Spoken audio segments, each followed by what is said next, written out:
Dios te salve María, llena eres de gracia, el Señor es contigo, bendita tú eres entre todas las mujeres y bendito es el fruto de tu vientre Jesús. Santa María, Madre de Dios, ruega por nosotros pecadores, ahora y en la hora de nuestra muerte. Amén.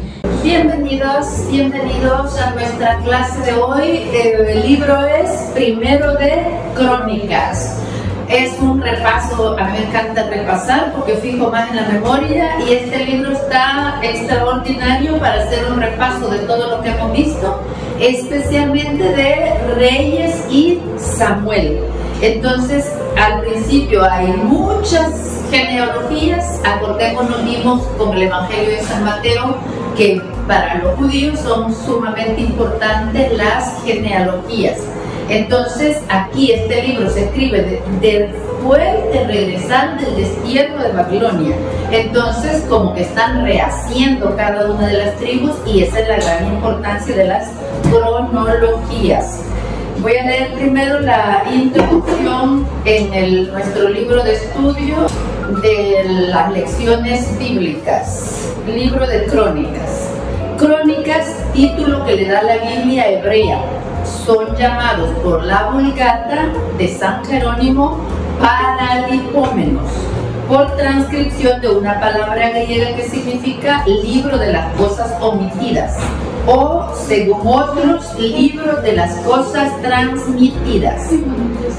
El contenido doctrinal, muchas cosas relatadas en los libros anteriores se recogen en estos dos libros. Hay Primera de Crónicas y Segunda de Crónicas. Hoy solo vamos a estudiar el primero. En términos generales podemos decir que en ellos se narra la historia sagrada del reino. Por eso hay muchos pasajes parecidos a Samuel y Reyes. El objeto principal al escribir estos libros está en proveer de genealogías correctas. Estas genealogías eran de gran utilidad para asignar las personas a su respectiva tribu y familia cuando retornaron de Babilonia a Jerusalén. Sin ellas les hubiera sido casi imposible la redistribución de Israel entre los cautivos libertados. Para nosotros también tienen una gran importancia, ya que a través de ellas se demuestra que el Mesías es el hijo prometido de David, de Judá, de Abraham y de Adán. El libro contiene 29 capítulos y tenemos en la pizarra la distribución. Genealogías, primero desde Adán hasta Saúl, y luego el reinado de David. Esos son los dos grandes temas de este libro. Y el segundo gran punto es el reinado de David, la muerte de Saúl, el ungimiento de David, y luego asuntos militares, religiosos y domésticos. Voy a tratar vamos a ir lo más rápido posible sobre las genealogías, porque me quiero detener más en los capítulos finales, ya en el reinado de David, especialmente en el culto divino. Muy bien, en las explicaciones de nuestra Biblia la voy a leer casi toda. Cuando regresaron los judíos deportados a Babilonia, Judá no era más que una provincia del imperio persa. Pero la reforma de Esdras había hecho de los sacerdotes la única autoridad de la provincia judía. Los sacerdotes ahora quieren una historia de Israel que conduzca a sus lectores desde Moisés, que lo ha previsto todo, hasta Esdras, que ha reformado todo, pasando por el santo rey David, que ha organizado y codificado la liturgia. Todo gira en torno al templo de Jerusalén y la vocación única del pueblo judío. El autor no quiere negar las faltas del pasado, pero sobre todo se necesitan grandes ejemplos, la vida y la obra de David y de Salomón, pues recibirán un trato especial y serán escritas como una vida de santos, quedándose como figuras ejemplares. Recuerdan que cuando vimos al rey David les dije yo, ¿verdad? Me gusta de este autor que lo pone tan humano y pecador, arrepentido, arrodillado, postrado ante el Señor pidiendo misericordia. Pues aquí cambia un poco. Aquí ya no hace énfasis en las faltas de David, sino en la santidad. Y la verdad que también es bonito. Vimos allá el corazón ardiente de amor por Dios que tiene David, y pues aquí también lo vamos a ver, que ya cuando él tiene la ilusión, no sé qué palabra es mejor que ilusión, el ideal, cuando él tiene el ideal de construir, de edificarle un templo a Yahvé, híjole, le pone toda mente, corazón, todas sus fuerzas para que Yahvé le diga, no me lo edificarás tú. Entonces vamos a ver eso y ojalá podamos captar, ¿verdad?, esa pasión con que ama David y amar también así nosotros a nuestro Señor. Este es el marco en que se escribieron las crónicas, un libro plagado de genealogías, porque entre los sacerdotes la posición dependía de la familia donde uno había crecido. No deberían extrañarnos, por tanto, las genealogías fabulosas con que comienza la obra. La genealogía de David se remonta hasta Adán. Es un libro lleno de cifras fantásticas, una historia que solo se ocupa del reino de Judá, olvidando o condenando a priori lo que había pasado en las otras tribus de Israel. En cuanto se separaron del centro elegido por Dios, perdieron el beneficio de sus promesas. Las crónicas redactadas con toda probabilidad al final del siglo IV siempre han sido consideradas como un libro reservado a los estudiosos y apenas encontraron un lugar en la liturgia judía. Hoy en día, para el lector que se toma la libertad de pegar un triple o cuádruple salto por encima de las listas interminables de nombres, deben su sabor a las numerosas tradiciones curiosas que han sabido conservar. Así que eso es lo que vamos a dar hoy, ¿verdad? Un triple salto para superar todas estas genealogías, y no solo superarlas, sino también hacer un esfuerzo intelectual para ir conociendo, en verdad, la genealogía de Jesús, que es lo que nos interesa, ¿verdad? El libro manifiesta a veces una estrechez de espíritu propia de personas que viven de uno o dos principios, pero también nos ofrece una visión grandiosa del culto de Dios, de la oración de un pueblo, de la convicción que el pueblo elegido debe tener de su propia identidad. Insiste en otras cosas, en que la unidad es a la vez la riqueza y la obligación del pueblo de Dios, condición para que la obediencia a Dios sea auténtica. Para nosotros, la ciudad de Jerusalén y el templo único han sido sustituidos por la iglesia única.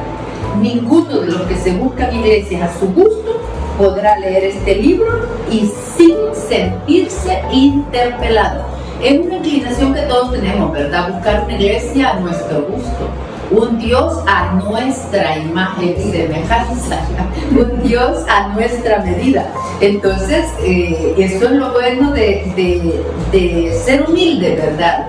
Y someterse a lo que dice la iglesia. La intención del autor, movida por el Espíritu Santo, consiste en componer una obra de reflexión teológica centrada en la identidad del pueblo de Dios, marcada por el culto en el templo de Jerusalén y por la observancia de la ley. Otro aspecto importante en este libro es la retribución personal. Dios premia a quien obra bien y castiga el pecado. Esta es una de las explicaciones de la Biblia Navarra, por eso no me encontraron. Pero en Job, ¿verdad? En Job nos encontramos con este gran dilema. Esta era la creencia espiritual. Dios premia el bien y castiga el mal. Pero en Job vemos una situación totalmente distinta. Y hemos hablado de la pedagogía de Dios, ¿verdad? Cómo Dios va llevando a su pueblo poco a poco hasta alcanzar la plenitud en que tenga la comprensión espiritual que conocemos con Jesús. Muy bien. Ya, como les digo, de las genealogías del capítulo 1 al 9 vamos a ir leyendo muy poquito, solo para saber que las tenemos aquí, para conocer el libro más que todo. Muy bien, lista de pueblos, de ciudades y de antepasados, de Adán a Abraham. Aquí es donde está el triple salto mortal, ¿verdad? Adán, Seth, Enos, Kenán, Mahaliel, Jared, Enoc, Matusalén, Lamec, Noé, Sem, Cam y Jafet. Entonces aquí están el principio de la genealogía, ¿verdad? Enoc también es importante porque encontramos en Génesis, vamos a leer Génesis 5 del 21 al 24, porque cuando leemos Génesis no recuerdo si mencionamos a Enoc, y la verdad que es muy interesante. Acabamos de estudiar a Elías, entonces vamos a ver otro personaje muy especial dentro de la escritura. Génesis 5, 21. Tenía Enoc 65 años de edad cuando fue padre de Matusalén. Enoc anduvo con Dios y vivió después del nacimiento de Matusalén 300 años y tuvo más hijos e hijas. En total, Enoc vivió 375 años. Enoc anduvo con Dios hasta que Dios se lo llevó. Sencillamente desapareció. De Enoc no nos dice el texto como de Elías, ¿verdad? Que fue elevado en carros de fuego, en un torbellino de fuego, pero la escritura sí nos dice que Enoc simplemente desapareció. Enoc no murió. Entonces la enseñanza es, ¿verdad?, que también fue llevado en cuerpo y espíritu por Dios. Y qué bonito el versículo 24, ¿verdad? Enoc anduvo con Dios hasta que Dios se lo llevó. Sencillamente desapareció. Nosotros no aspiramos a que nos lleve en cuerpo y alma el Señor, ¿verdad? Pero aspiremos a caminar a su lado hasta que nos llame. Me gusta a mí esa enseñanza o sea, que podemos sacar de la vida de Enoc. Luego, en el versículo 8, nos dice los hijos de Cam, y va siguiendo una secuencia de genealogías. Y en el 13 nos dice: Canaán engendró a Sidón, su primogénito, a Het y al Jebuseo, al Amorreo, al Girgaseo, al Jebeo, al Arquita, al Sinita, al Arvadita, al Semarita y al Jamatita. Quise destacar esto para que nos demos cuenta, ¿verdad?, que con los pueblos que van peleando luego, que van conquistando tierras, también son estos pueblos que encontramos en la genealogía de Adán, porque es desde Adán, ¿verdad?, que se distribuyen todos los pueblos. Y luego los hijos de Sem, en el versículo 17, y en el 24, Sem, Axfasad, Selah, Eber, Peleg, Serug, Nahor, Terah, Abraham, Abraham. Entonces, este primer párrafo que encontramos en el capítulo 1 de Crónicas habla de todos los descendientes desde Adán hasta Abraham. Y pues seguramente ahí hay otros nombres que también ya los hemos escuchado, pero nos vamos a quedar solo con esto, ¿verdad? Empieza con la genealogía de Adán hasta Abraham. Luego sigue la descendencia de Abraham, que ya la conocemos un poquito. ¿Quiénes son los dos hijos de Abraham? Isaac e Ismael. Lo encontramos ya en el versículo 28. Hijos de Abraham, Isaac e Ismael. Sus descendientes son estos. Fíjense qué interesante. ¿Conocemos alguno de estos nombres? El primogénito de Ismael, Nebaiot, después Kedar, Abdel, Milsán, Mismán, Dumán, Masá, Hadad, Temán, Yetur, Nafis y Kedma. Estos son los hijos de Ismael. ¿Por qué será que no conocemos ninguno? Porque no es el hijo de la promesa. Nosotros la descendencia que seguimos no es la de Ismael, es la de Isaac. Sin olvidar que Ismael es el primogénito y padre de todas las naciones árabes o musulmanas que ya conocemos. Aquí quiero yo destacar otras primogenituras que no destacan. por determinadas circunstancias. No es caprichoso de Dios o de los pueblos, sino por circunstancias específicas nos destacan. Y creo que hasta vamos a estar de acuerdo que hayan perdido la primogenitura en algunos casos. Ahí continuando, en el versículo 31, dice, hijo de Keturá, concubina de Abraham. Nosotros conocemos más, ¿verdad? Hijos de Abraham, Ismael e Isaac, y nada más. Pero no, él tuvo otra concubina llamada Keturá, y con ella tuvo otros hijos. Dio luz a Simrán, Jotzán, Medán, Madián. ¿A qué nos suena Madián? A los madianitas, ¿verdad? Para que vayamos relacionando los pueblos que hemos escuchado ya en las batallas de David. Gisbal, Sual, hijo de Yoxán, y bueno, y sigue, ¿verdad? Versículo 34, Abraham engendró a Isaac, y luego vienen los hijos de Isaac. Este repaso está muy bueno. ¿Quiénes son los hijos de Isaac? Esaú y Jacob, ¿verdad? Que después tendrá el nombre de Israel. De Esaú está aquí la descendencia. Sin duda que si la vamos leyendo vamos a encontrar muchos nombres que nos suenan.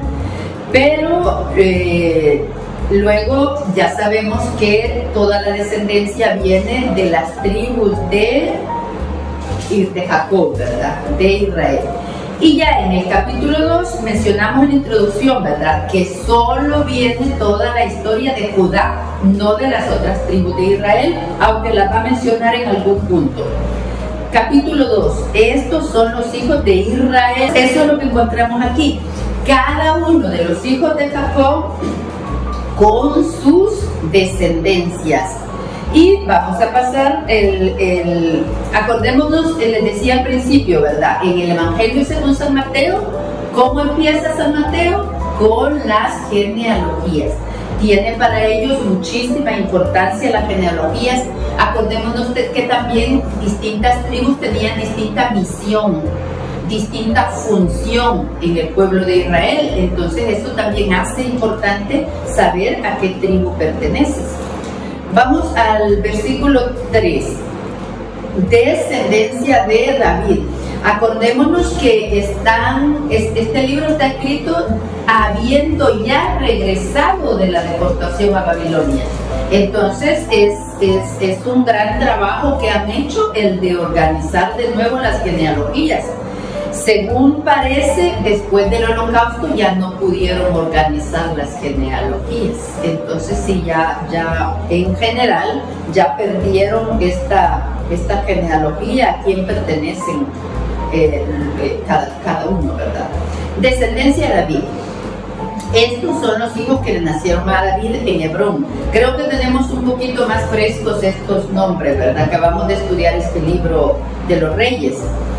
El primogénito Amnón, hijo de Ahinoam, de Yisriel. El segundo Daniel, hijo de Abigail, de Carmelo. Aquí sí salen los nombres de las madres, ¿verdad? El tercero Absalón, hijo de Maacá, hija de Talmai, rey de Gesur. El cuarto Adonías, hijo de Hagit.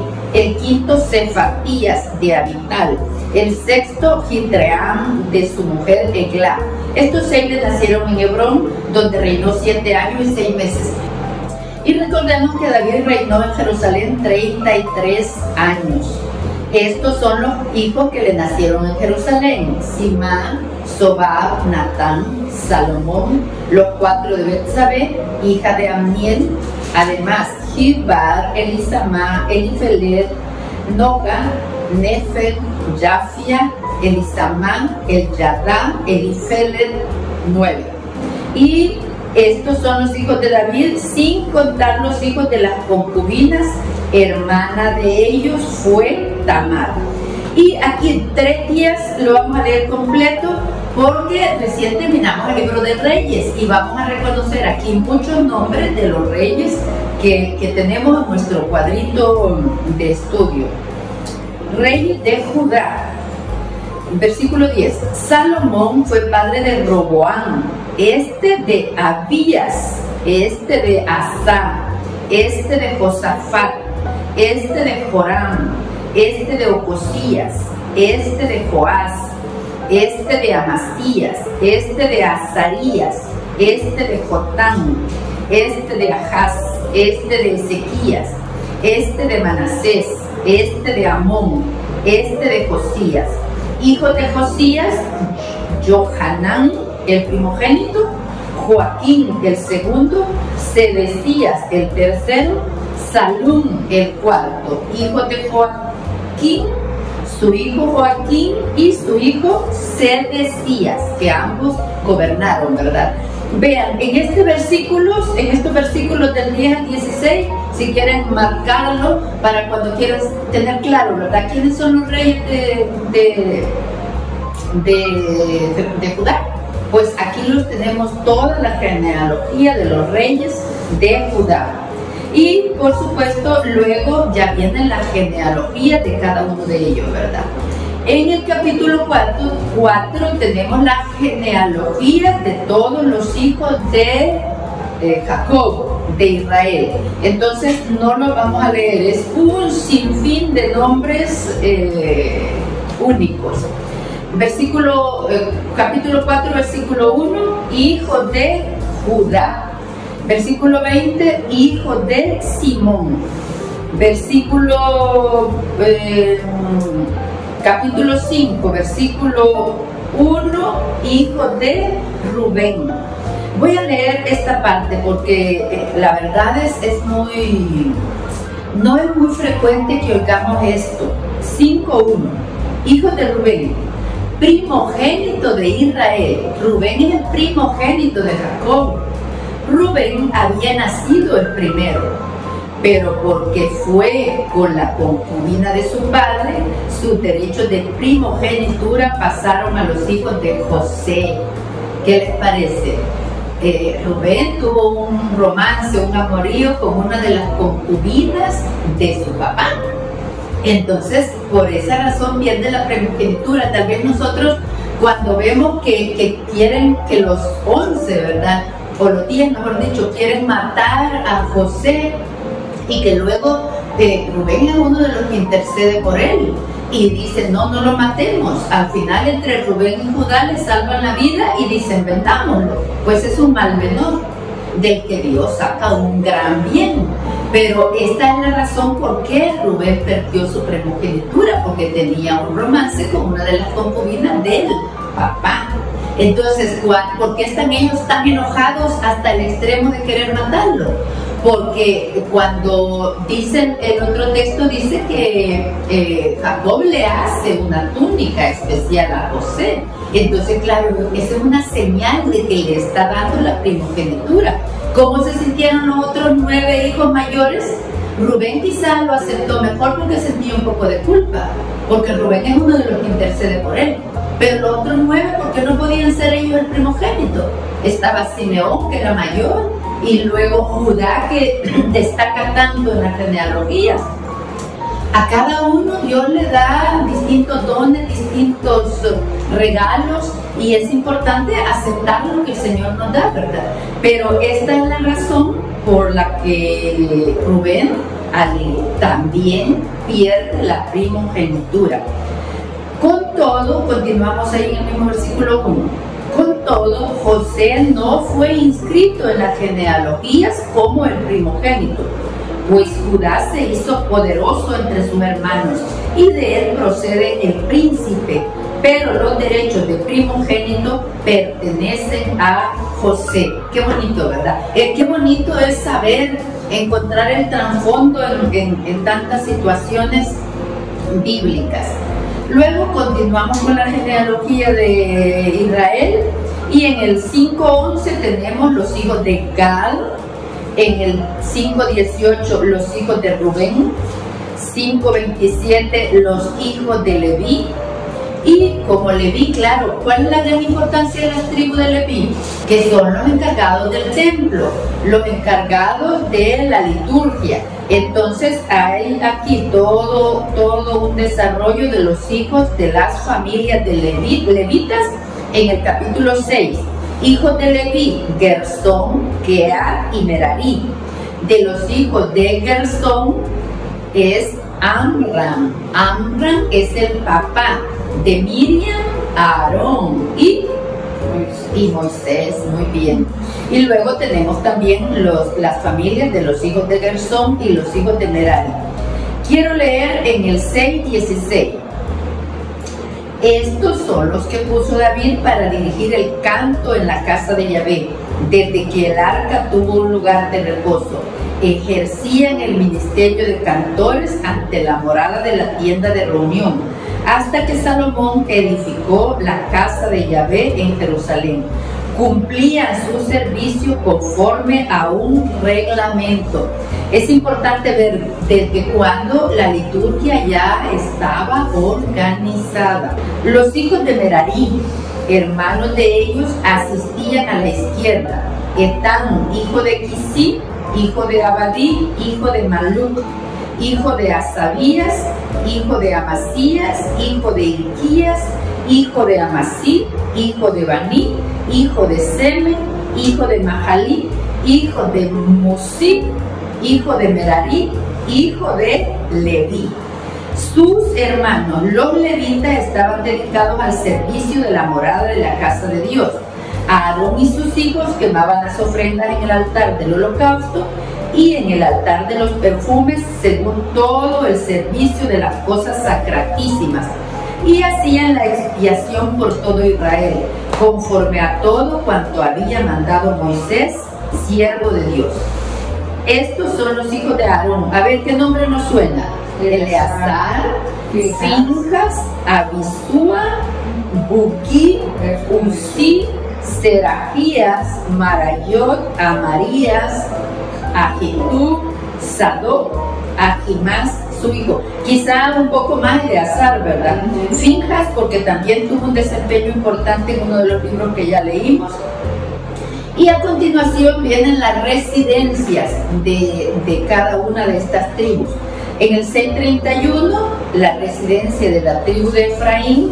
En el 7:1, en el 7 vean que menciona, ¿verdad?, de las tribus del norte.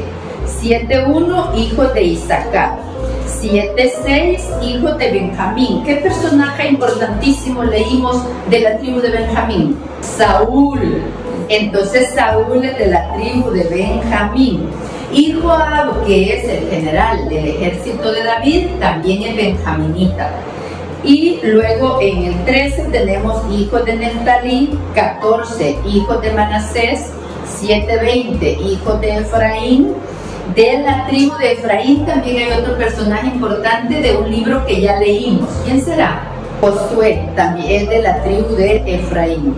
Luego en el 7:30 los hijos de Aser. Luego en el capítulo 8 empieza el territorio de Benjamín. Como les decía, Saúl es de la tribu de Benjamín. Y vamos a leer un poquito. 8:33. La familia de Saúl. Ner fue padre de Quis, este de Saúl, este de Jonatán, Malquisúa, Abinadab e Isbaal. Jonatán fue padre de Meribaal, este de Mica, este de Pitón, Melec, Tacrea y Acaz. Y nos vamos a ir al capítulo 9. Todos los israelitas estaban registrados en las genealogías e inscritos en el libro de los reyes de Israel. En cuanto a los de Judá, fueron deportados a Babilonia por sus infidelidades a la ley. Luego allí arranca, ¿verdad?, habitantes de Jerusalén después del destierro. Aquí se nos hace obvio, ¿verdad?, que el libro está escrito después del destierro por los textos que desarrollan. 9:2. Los primeros que volvieron a habitar en sus propiedades y ciudades fueron israelitas, sacerdotes, levitas y donados. En Jerusalén habitaron hijos de Judá, hijos de Benjamín, hijos de Efraín y de Manasés. Luego encontramos en el versículo 4 de los hijos de Judá, ¿verdad?, quienes se establecieron acá con los de Judá.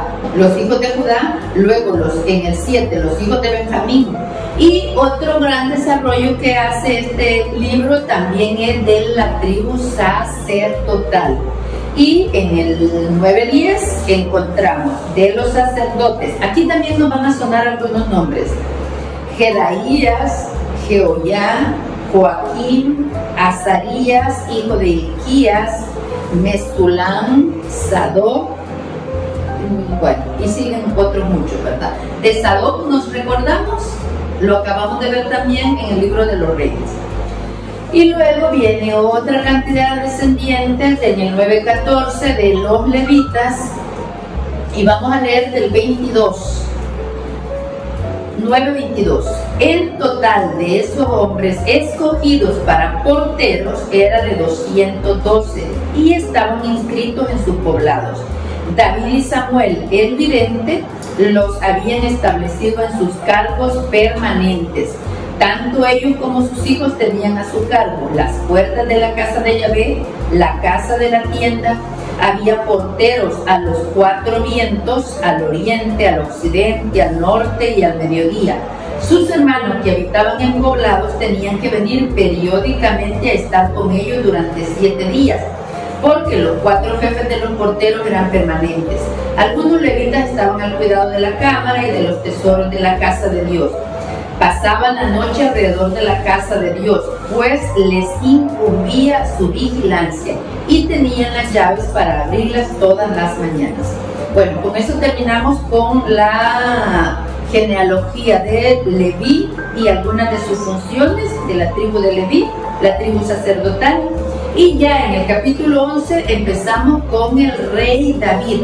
Muchos de estos pasajes ya los leímos, así que vamos a entretenernos solo en algunos de ellos. En estos capítulos David es el protagonista, es un rey ejemplar, como un rey ejemplar. Y vamos a ver aquí la subida al trono, el traslado del arca y los preparativos para la construcción del templo. 11:1. Todo Israel se congregó en torno a David en Hebrón y le dijeron: somos nosotros de tu carne y de tus huesos. Ya antes, cuando Saúl era nuestro rey, eras tú el que dirigía a Israel. Yahvé, tu Dios, te ha dicho: tú apacentarás a mi pueblo Israel. Tú serás el jefe de mi pueblo. Vinieron todos los jefes de Israel a donde el rey, a Hebrón. David hizo allí un pacto con ellos en presencia de Yahvé, y ellos lo ungieron como rey de Israel, según la palabra que Yahvé había pronunciado por boca de Samuel. David marchó con todo Israel contra Jerusalén, o sea, Jebús. Los habitantes del país eran los jebuseos, y decían a David: no entrarás aquí. Pero David se apoderó de la fortaleza de Sión, que es la ciudad de David. Dijo David: el que primero ataque a los jebuseos, ese será jefe y príncipe. Con este premio, ¿verdad?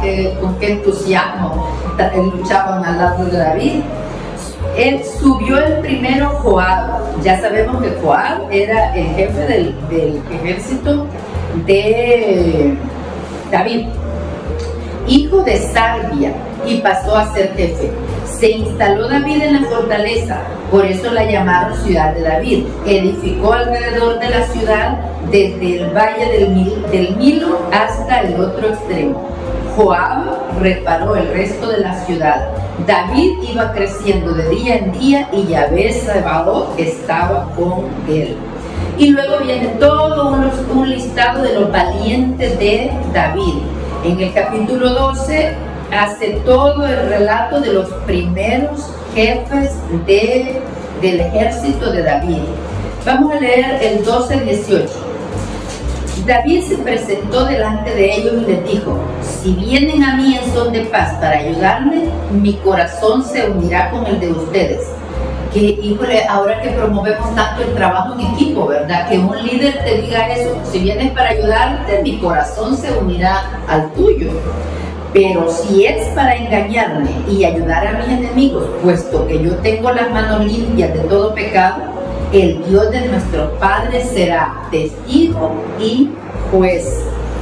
Entonces el Espíritu estuvo sobre Amasías, el jefe de los 30. Dijo: tuyo somos, oh David, y contigo estamos, oh hijo de Jesé.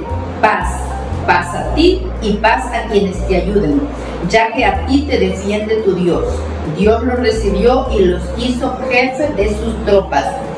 También de Manasés se pasaron algunos a David, cuando éste iba con los filisteos al combate contra Saúl, si bien no peleó al lado de ellos, porque los príncipes de los filisteos, después de haberlo hablado entre ellos, lo hicieron volver diciendo: a costa de nuestra vida, este hombre se reconciliará con Saúl, su señor. Luego, en el versículo 4, guerreros que hicieron rey a David. Acuérdense que Saúl cayó cuando ya lo empezaron a dejar sus guerreros, ¿verdad? Entonces, aquí también tenemos toda la lista de los guerreros que hicieron rey a David. Y ya en el capítulo 13 empieza el traslado del arca. Este muchacho que el arca la llevaba en una carreta y se iba a caer, y él, por detener el arca, metió las manos y murió. Entonces David tuvo ya miedo de llevar el arca, ¿verdad? Y la dejó donde uno de los sacerdotes. Pues ¿por qué? Porque estaba establecido que el arca se debía de trasladar sobre los hombros de los levitas. A veces nos pasa a nosotros que queremos pulir las órdenes de Dios, ¿verdad? Y hacerlo a nuestra manera, porque nosotros tenemos la razón. Entonces aquí también pasa esto, y es lo que describe este párrafo. Y esa es una Uzá, se llama, está en el 13:7. Cargaron el arca de Yahvé en una carreta nueva y se la llevaron de la casa de Abinadab. Uzá y Ahjo conducían la carreta. Uzá, él fue el que murió. En el versículo 14 encontramos también otras historias de David, cuando él le pregunta a Yahvé, ¿verdad? ¿Debo atacar a los filisteos? Eso es algo que mencionamos en el libro cuando estudiamos a David, ¿verdad? Siempre consultar a Dios, siempre consultar al Espíritu Santo con las decisiones que vamos a tomar. En el capítulo 15 solo vamos a leer el 1. David se hizo casas en la ciudad de David, preparó un lugar para el arca y le levantó una tienda de campaña. Entonces dijo David: solamente los levitas llevarán el arca, pues a ellos lo escogió Yahvé para llevarla y servirle a él para siempre. Quizá con Uzá podríamos aprender, ¿verdad? No hay que meternos donde no nos llaman.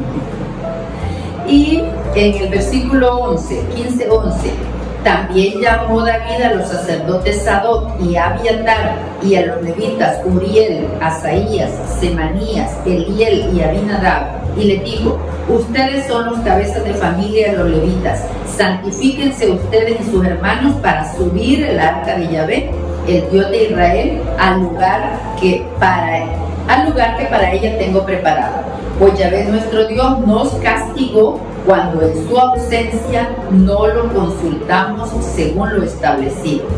Se santificaron pues los sacerdotes y levitas para subir el arca de Yahvé, Dios de Israel. Luego los levitas trasladaron en hombros el arca de Yahvé.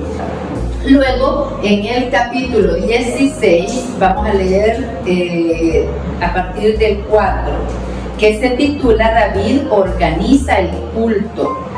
David estableció delante del arca de Yahvé a los levitas, cuyo servicio sería celebrar, glorificar y alabar a Yahvé, Dios de Israel. Si nosotros queremos tener claro, ¿y yo a qué voy a misa? Pues voy a celebrar, glorificar y alabar a Dios. ¿Qué le podemos agregar? Agradecer, porque la Eucaristía viene de una palabra griega que significa acción de gracias. Entonces también vamos a agradecer, celebrar, glorificar y alabar a Dios. Versículo 7. Aquel día David estableció por primera vez que Yahvé sería alabado por medio de Asaf y sus hermanos en la forma siguiente: celebren al Señor, alaben su nombre, proclamen sus maravillas a todo el mundo, entónenle cantos y que todos mediten sus prodigios. ¿Qué de actualidad, verdad? Está muy de actualidad estos versos. Entónenle cantos y que todos mediten sus prodigios. Que su santo nombre sea nuestro orgullo, Que se llenen de alegría los que buscan al Señor. Piensen en el Señor y en su poder, busquen siempre su mirada. Recuerden cuántas maravillas ha obrado, sus prodigios y sus decisiones. Descendientes de Israel su siervo, hijos de Jacob su elegido. El Señor en persona es nuestro Dios, sus sentencias abarcan toda la tierra. Recuerda eternamente su alianza, la promesa que hizo a tantas generaciones. Son hermosos estos versos. Dice 16:34, alaben al Señor porque es bueno, porque es eterna su misericordia. Qué bonito versículo para aprenderlo de memoria también. Y al final dice, todo el pueblo contestó amén y alabó a Yahvé. La profecía de Natán. 17:1. Cuando David ya estuvo en su casa, dijo al profeta Natán, mira que yo vivo en una casa de madera de cedro, mientras el arca de la alianza de Yahvé está bajo pieles. Le respondió Natán, haz todo cuanto te inspira tu corazón, porque Dios está contigo. Aquella misma noche Yahvé habló a Natán para decirle, ve y transmite este recado a mi siervo David. Esto dice Yahvé, no me edificarás tú la casa en que yo habite, pues no he habitado en casa alguna desde el día en que hice subir a los hijos de Israel hasta el día de hoy, sino que he andado de tienda en tienda y de morada en morada. Durante todo el tiempo que he ido de un lado a otro con todo Israel, ¿he dicho caso a alguno de los jueces de Israel, a los que encargué el gobierno de mi pueblo, por qué no me edifican una casa de cedro? Y pues ahora, esto a mi siervo David, así habla Yahvé, Sebaot, yo te saqué de detrás de las ovejas para que fueras jefe de mi pueblo Israel, y he estado contigo en todas tus empresas, he eliminado a todos tus enemigos de delante de ti, y voy a hacerte un nombre grande, como el nombre de los grandes de la tierra. Hay un verso que dice, ¿verdad? Dios nunca se deja ganar en generosidad. No le permite a David hacer edificable el templo, pero le paga, le agrada y le paga la intención, ¿verdad? Y dice, yo te edificaré una casa, que se refiere a todo un linaje, y está hablando por supuesto del linaje ya hasta llegar a Jesús. Versículo 9, fijaré un lugar a mi pueblo de Israel y lo plantaré allí para que no se mueva más. No será ya perturbado y los malvados no seguirán oprimiendo como antes. Desde los días en que instituí jueces sobre mi pueblo de Israel, te sometí todos tus enemigos y te anuncié que Yahvé edificará una casa. Cuando se cumplan tus días para ir con tus padres, afirmaré después de ti a uno de tus descendientes, a uno de tu sangre, y aseguraré tu reino. Versículo 12, Él me edificará una casa y yo afirmaré su trono para siempre. ¿De quién está hablando? De Salomón. Yo seré para él un padre y él será para mí un hijo, y no apartaré de él mi amor, como lo aparté del que estaba ante ti. Yo lo mantendré en mi casa y en mi reino para siempre, y su trono estará firme eternamente. Natán habló a David conforme a todas estas palabras y conforme a esta visión. ¿Y cuál es la reacción de David cuando le dice Dios, no, tú no me edificarás tu templo? Acción de gracia, ¿verdad? Qué hermoso.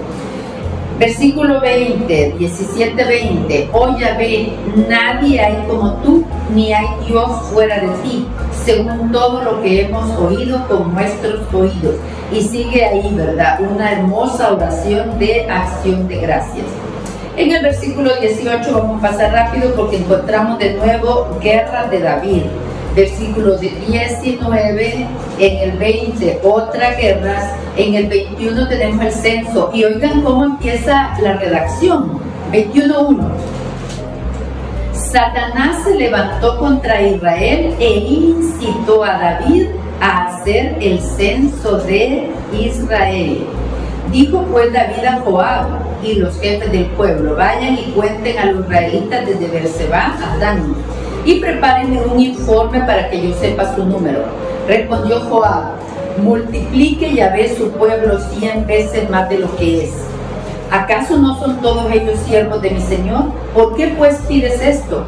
¿por qué acarrear una culpa sobre Israel?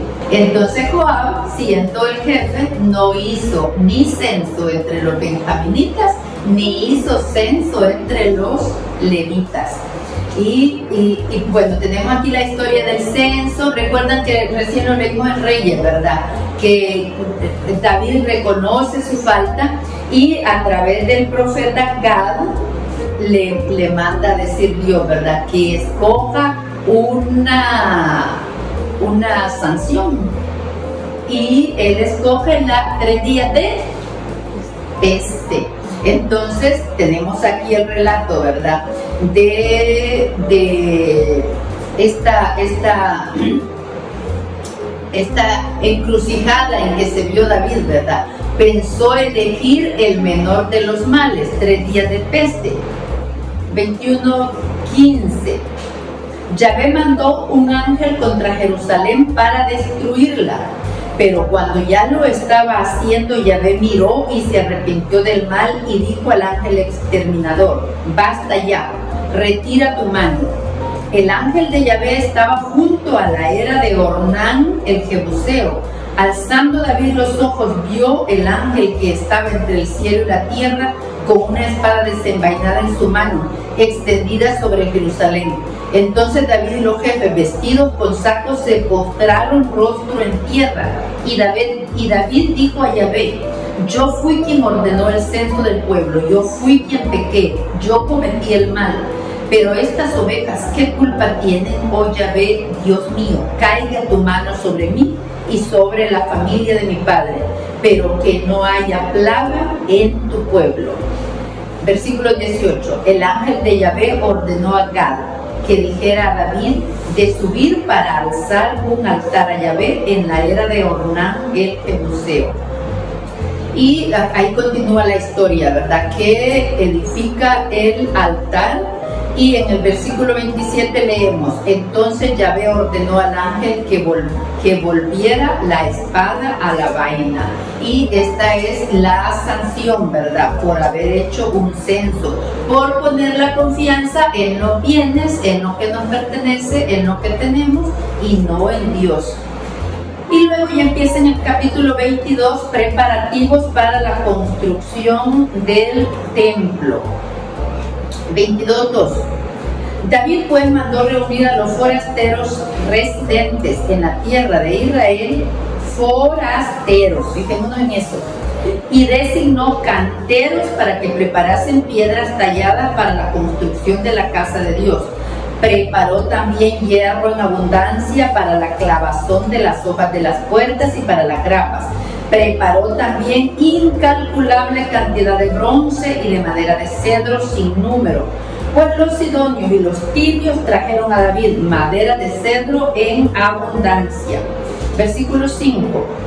David se decía: mi hijo Salomón es todavía un joven delicado, y la casa que ha de edificar para Yahvé debe de ser extraordinariamente grandiosa, para que se hable de ella y sea famosa en todos los países. Versículo 9.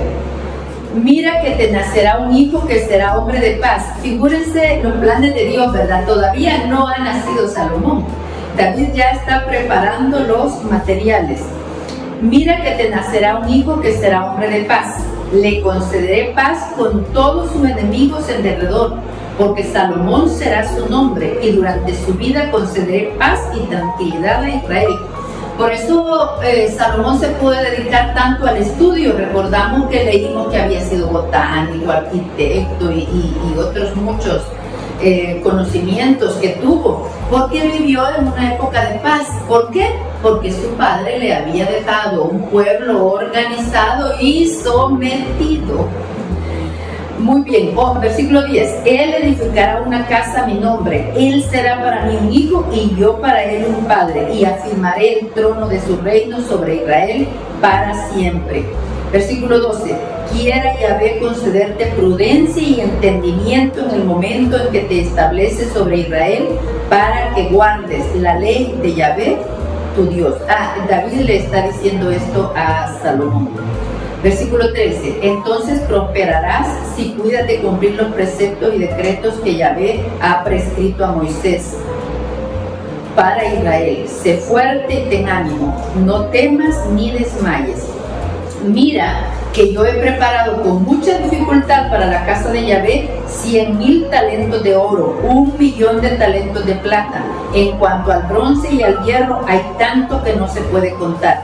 He preparado también maderas y piedras que tú podrás aumentar. Tienes también muchos obreros, canteros, artesanos en piedra y en madera y expertos en toda clase de obras. Entonces es David, ¿verdad?, el que tiene este ideal, este sueño, esta ilusión de edificar un templo, y le transmite ese amor a Salomón. A veces algunos padres, o será que Dios los llama a la misma vocación, ¿verdad?, logran transmitir amor por su obra a los hijos. Y es entonces Salomón quien construye el templo.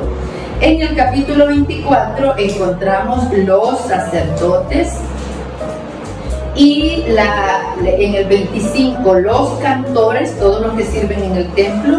En el 26 los porteros. Voy a leer 25:1.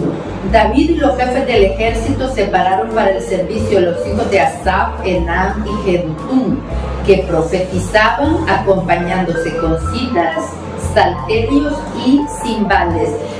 Porque cuando leímos antes, ¿verdad?, cantores, aquí dice cantores, pero está también hablando de los que profetizan.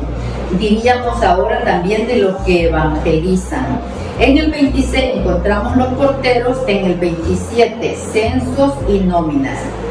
Y vamos a leer hasta el 28 ya para terminar. Capítulo 28:1. David reunió en Jerusalén a todos los jefes de Israel, los jefes de las tribus, los jefes de las secciones al servicio del rey, los jefes de 1000 y de 100, los administradores de las posesiones y ganados del rey y de sus hijos, a los funcionarios, a los héroes, a los más valientes del ejército. Poniéndose en pie, el rey David les dijo: escúchenme, hermanos y pueblo mío. Yo me preocupaba por edificar una casa donde descansara el arca de la alianza de Yahvé, que es la tarima de los pies de nuestro Dios. Ya había hecho yo preparativos para su construcción, pero Dios me dijo: no edificarás la casa para mi nombre, pues eres hombre de guerra y has derramado sangre. Sin embargo, Yahvé, el Dios de Israel, me ha elegido de entre toda la familia de mi padre para que fuese rey de Israel para siempre, pues escogió a la tribu de Judá para tener el mando, y entre la familia de Judá a la de mi padre, y de entre los hijos de mi padre me escogió a mí para hacerme rey de todo Israel. Y de entre todos mis hijos, pues Yahvé me ha dado muchos hijos, eligió a mi hijo Salomón para que se siente en el trono del reino de Yahvé sobre Israel. Y él me dijo: tu hijo Salomón edificará mi casa y mis patios, porque le he escogido a él por hijo mío, y yo seré para él un padre. Afirmaré su reino para siempre, con tal de que se mantenga firme en el cumplimiento de mis mandamientos y mis normas, como lo hace hoy.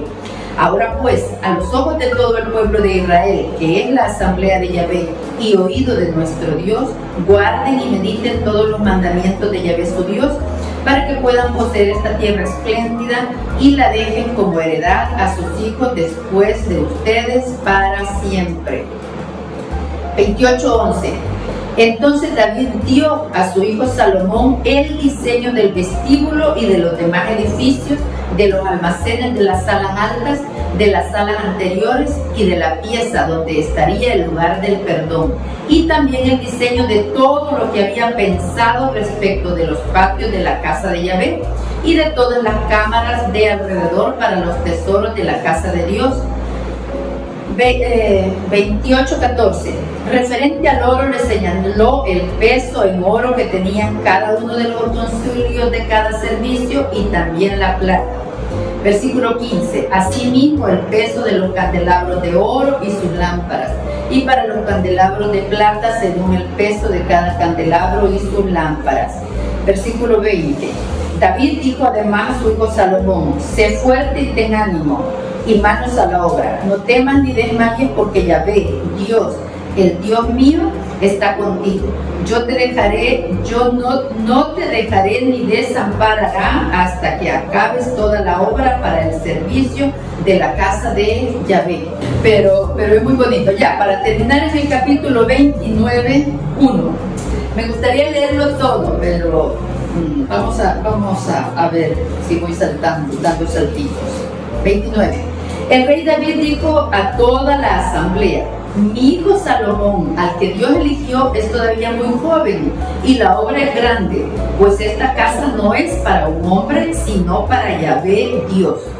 Con todas mis fuerzas he preparado para la casa de Dios el oro para los objetos de oro, la plata para los objetos de plata, el bronce para los objetos de bronce, el hierro para los de hierro y madera para los de madera, piedras de ónice y de encaste, piedras brillantes y de varios colores, toda clase de piedras preciosas y piedras de alabastro en abundancia. Fuera de esto, en mi amor por la casa de mi Dios, doy a la casa de mi Dios el oro y la plata que tengo, además de todo lo que tengo preparado para la casa del santuario. Qué hermoso, ¿verdad? Que también está dispuesto a poner lo propio, no solo a pedir y organizar, y bueno, como yo ya lo hice todo, puse mi trabajo, puse mi talento, puse mi trabajo, puse mi tiempo, pues me guardo mi tesoro. No, David da este gran ejemplo, ¿verdad? Que también doy todo el oro y la plata que tengo. Versículo 4. 3,000 talentos de oro de Ofir y 7,000 talentos de plata crisolada para recubrir las paredes de los edificios. El que quiera puede hacer una ofrenda a manos llenas a Yahvé. Qué bonito llamado, ¿verdad? Nosotros cada día cuando vamos a la misa y damos la ofrenda, dar las manos llenas. Cuando nos encontramos personas que necesitan en la calle, que nos la encontramos todos los días, también dar una ofrenda con amor. Oro para los objetos de oro, plata para los de plata y para todas las obras de los artesanos. Entonces los cabezas de familia, los jefes de las tribus de Israel, los jefes de 1000 y de 100, los encargados de las obras reales, se comprometieron a dar para el servicio de la casa de Dios 5,000 talentos de oro, 10,000 monedas de oro y 10,000 talentos de plata, 18,000 talentos de bronce y 100,000 talentos de hierro. Los que tenían piedras preciosas las entregaron para el tesoro de la casa de Yahvé en manos de Eliel el Gersonita. Y el pueblo se alegró por estas ofrendas voluntarias, porque de todo corazón lo habían ofrecido espontáneamente a Yahvé. También el rey David tuvo una gran alegría. Después David bendijo a Yahvé en presencia de toda la asamblea, dijo: bendito tú, oh Yahvé, Dios de nuestro padre Israel, desde siempre hasta siempre. Tuya, oh Yahvé, es la grandeza, la fuerza, la magnificencia, la duración y la gloria, pues tuyo es cuanto hay en el cielo y en la tierra. Bueno, pues terminamos. Dios te salve María, llena eres de gracia, el Señor es contigo, bendita tú eres entre todas las mujeres y bendito es el fruto de tu vientre Jesús. Santa María, Madre de Dios, ruega por nosotros pecadores, ahora y en la hora de nuestra muerte. Amén. Santa María, esperanza nuestra, esclava del Señor, ruega por nosotros. Bueno, pues muchas gracias.